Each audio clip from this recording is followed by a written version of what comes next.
Growing up, my family had an old house with an oven that never quite worked right. It was ancient, built into the wall with rusty knobs and a faded glass door.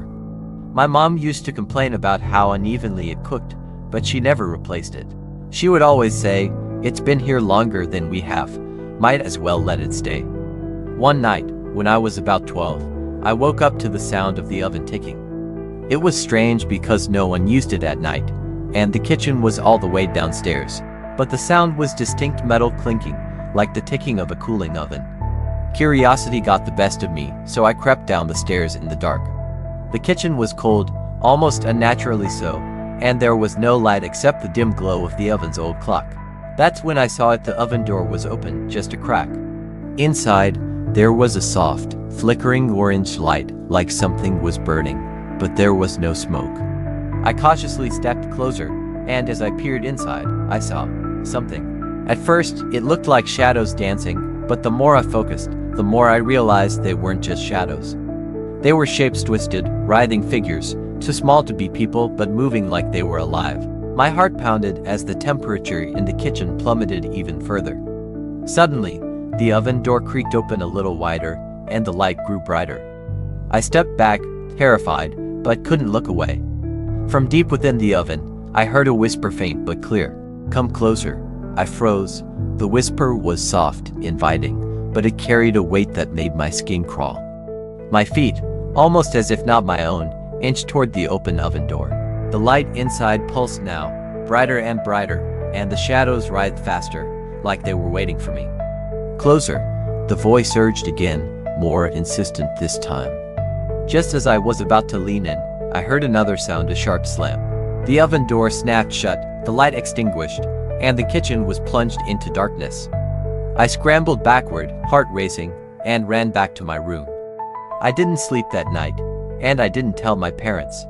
But from that day forward, I avoided the kitchen at night. Every now and then, I'd hear that ticking sound again, like the oven was cooling down after use, except no one had touched it. Years later, when we finally moved out, I overheard my parents talking about the house's previous owner. He was a recluse, they said, who used to spend hours in the kitchen, baking at all hours of the night. The neighbors thought it was strange, especially since he lived alone. He died in the house, found slumped in front of the oven, with its door wide open. I never told them what I saw that night, but sometimes, late at night, I can still hear that ticking sound in the back of my mind. My name is Eric, and I've always loved spending time in libraries. The quiet, the smell of old books, and the sense of endless knowledge. It's peaceful. There's a small library near my apartment that I frequent. It's old, practically forgotten by most, but that's what I liked about it. One evening, I was wandering through the dimly lit aisles, browsing for something new to read. The fluorescent lights flickered occasionally, casting shadows that made the place feel almost alive. As I was about to leave, a book caught my eye. It was on the bottom shelf, tucked far in the back, bound in dark, cracked leather with no title or author visible on the spine. Curious, I pulled it out. The cover was blank, but the pages inside were yellowed with age. As I flipped through it, I noticed something strange.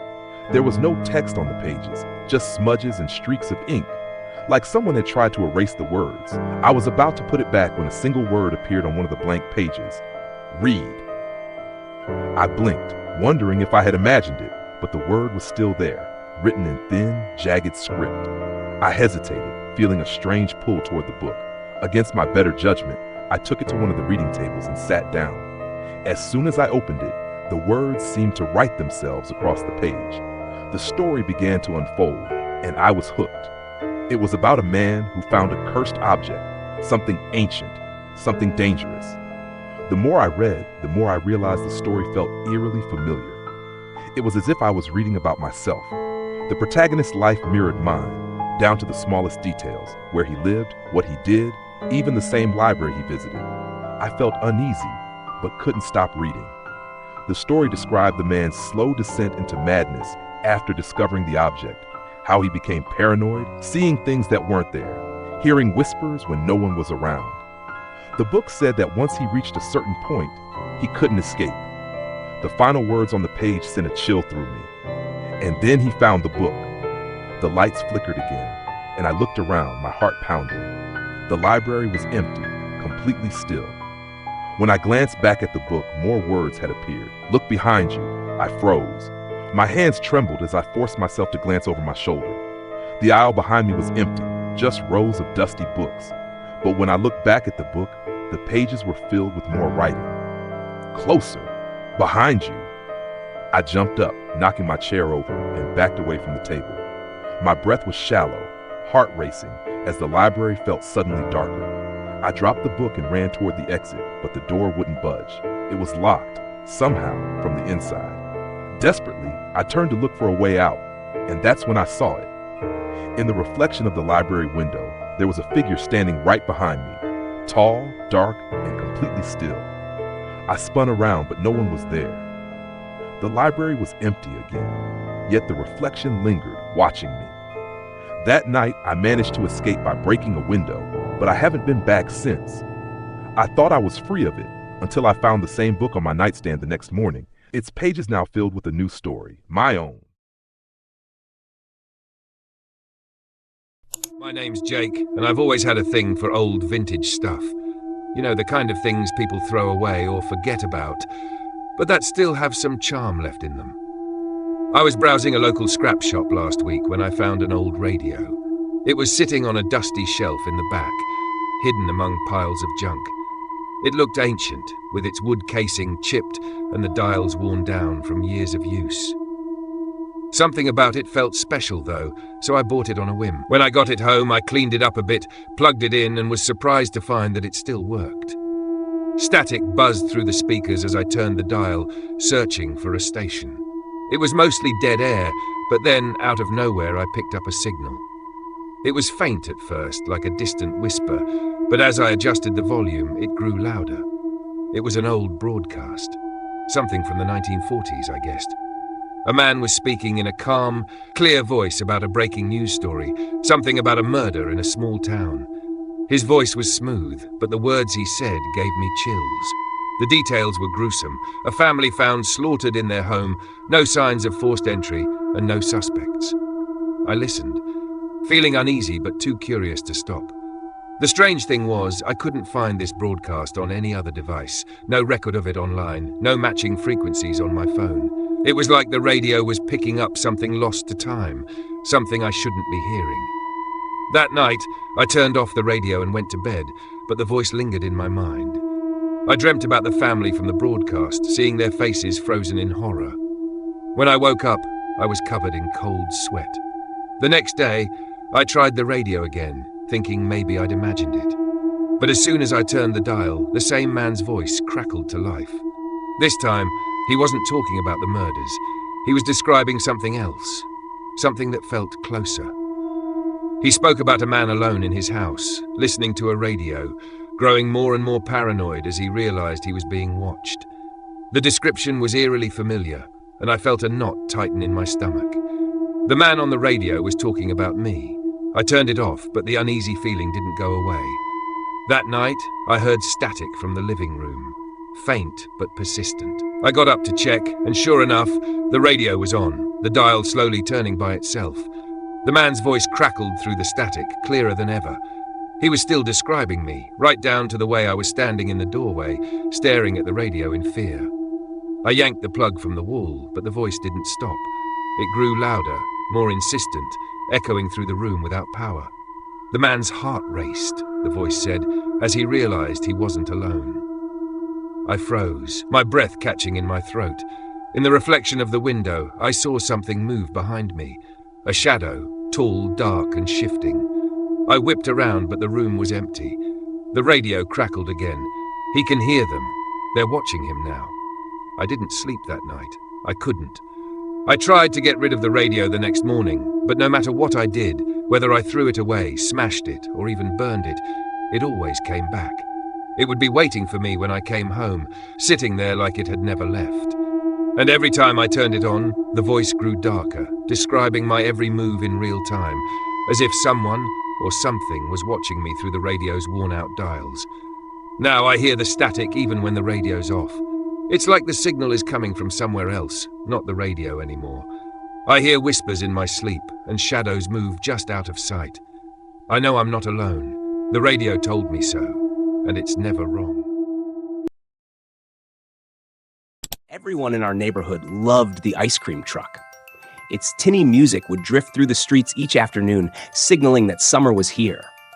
Parents would send their kids running with dollar bills in hand, excited to pick out their favorite treats. But last summer, everything changed. The truck started showing up later in the evening, just before sunset. At first, no one thought much of it, but there was something unsettling about the way the music sounded in the twilight. Slowed down, warped. The driver, Mr. Benny, seemed different too. He was a tall, quiet man who never smiled, but he had always been polite. Suddenly, he seemed colder, more distant, barely acknowledging anyone as he handed out the ice cream. One night, my younger brother Tommy begged me to take him to get ice cream. I hesitated. Something about the truck made me uneasy, but eventually I gave in. We hurried down the street as the music got louder, distorted, like an old record spinning off kilter. When we reached the truck, I noticed something odd. The pictures of ice creams on the side of the truck were faded, but not just from the sun. They looked wrong. The popsicles and cones seemed to have warped faces, like they were melting or grimacing. I shook it off, thinking it was just my imagination. Mr. Benny leaned out of the window, staring at us with hollow eyes. "What'll it be?" His voice was a low rasp. Tommy ordered a rainbow popsicle, and I got a chocolate cone. The ice cream was cold, but something was off. It didn't taste right, almost metallic, and as I looked at it closer, I noticed that the chocolate had an odd dark tint. I put it down quickly, a knot of dread forming in my stomach. Tommy, on the other hand, was happily licking his popsicle, oblivious. "This is the best one yet," he said, his face smeared with rainbow colors. That night, Tommy started acting strange. He complained of stomach pain, tossing and turning in his bed. When I checked on him in the morning, his face was pale, his eyes glazed over. He barely spoke, just stared out the window, waiting for the ice cream truck to come back. The next day, more kids in the neighborhood got sick. They all had one thing in common. They'd eaten ice cream from the truck. Parents started to whisper, unsure of what was going on. Some thought it was food poisoning. Others just shrugged it off as a flu going around. But then kids started disappearing. At first, it was just one or two, and people assumed they'd run away. But when Tommy vanished one night, I knew it was something far worse. His bed was empty, but the window was wide open, and the faint sound of that warped ice cream truck music played in the distance. I ran outside, heart pounding, only to see the truck slowly rolling away, its lights flickering. In the dim glow of the street lamp, I saw the faces in the windows of the truck. Children's faces. Blank, expressionless, pressed against the glass, including Tommy's. I screamed and chased after it, but no matter how fast I ran, the truck always stayed just out of reach. The music echoed in my ears, taunting me, before the truck finally disappeared around the corner, leaving nothing but an eerie silence behind. No one saw the ice cream truck again after that night. The missing kids were never found, and the police had no answers. But every once in a while, in the late hours of the evening, I still hear that warped, tinny music floating through the air, calling for more. My name is Tyler, and I've always been a night owl. There's something comforting about the quiet, the way the world seems to stop while I'm awake, lost in my own little corner of the internet. That night started like any other, me, lying in bed, aimlessly scrolling through forums and watching random videos. But then I stumbled across something strange. The post had a simple title, "Do you want to see something that will change your life?" Normally, I would have ignored it, typical clickbait, but for some reason, I felt drawn to it. Against my better judgment, I clicked the link. It took me to a video. The instructions above it were odd: watch alone. Full screen. Volume up. I rolled my eyes, but I wasn't going to back out now. With a shrug, I dimmed the lights, plugged in my headphones, and hit play. At first, it was just static, like an old, distorted VHS tape. Then, gradually, a scene started to appear, a dimly lit, cluttered room. It looked old and dusty, like it hadn't been touched in years. I leaned in closer, waiting for something to happen, but there was nothing. No jump scare, no sudden movement. Just stillness. I was about to close the video, disappointed, when I noticed it. In the corner of the screen, barely visible, something moved. My heart skipped a beat. I focused harder, trying to make out what it was. It was a figure, tall, thin, standing just outside the edge of the frame. I stared, expecting it to move closer or do something, but it didn't. It just stood there, like it was watching. My skin started to crawl, but I couldn't look away. Then, suddenly, the screen went black. For a moment, I thought the video was over, but then the static came back, and the room reappeared. Only now, the figure was gone. I exhaled, a nervous laugh escaping my lips. It was just a video, right? But as I reached for the mouse to close the window, something caught my eye, my reflection in the laptop screen. There, in the faint glow of the monitor, I could see myself, and behind me, standing in the corner of my room, was the same tall, thin figure. My heart stopped. I couldn't breathe. I whipped around, expecting to see it right behind me, but there was nothing. Just the familiar shadows of my bedroom. I sat there for a long minute, frozen, waiting for something to happen, but it didn't. It had to be my imagination. The video had gotten to me. I shook it off, shut the laptop, and climbed into bed. But even as I lay there in the dark, I couldn't shake the feeling that I wasn't alone. Every little noise, the creak of the floorboards, the wind outside, felt like footsteps. I squeezed my eyes shut, willing myself to sleep. Eventually, exhaustion started to take over, and I drifted off. But just before I did, I heard it, soft, slow footsteps, coming from the corner of the room. And this time, I knew I wasn't imagining it.